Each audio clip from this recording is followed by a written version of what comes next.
in this tutorial I'll show you how to create a basic filter in Gmail Mail like this one which I have. When somebody will send you an email, it will end up in a label, okay? As an example, I set this filter to for my own email address, and when I send an email, test email, it will end up into the computers 2023 folders, and you can do that with everybody. Like you can create a label, name it I don't know, family, and every time when a family member will try to send you an email, it will end up into this label. So in order to create a filter on Gmail Mail, you will have to go here in the settings from the top right, then press on see all settings. Now inside settings, select filters and block addresses from the top, and let's create a new filter. These are all the filters which I have. I have two. Let's delete this one, okay, and confirm, and select create a new filter. Now at from, enter the person email address. As an example, I will enter my own email address. You can enter whose emails you want here, and after that press on create filter. Now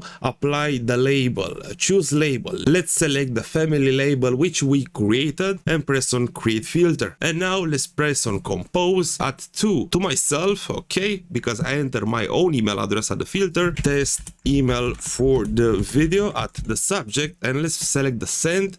And now you can see at family, I have a new email, test email for the video. So this is the most basic filter which you can create on Gmail Mail. I hope it helped, and I hope you have a great day.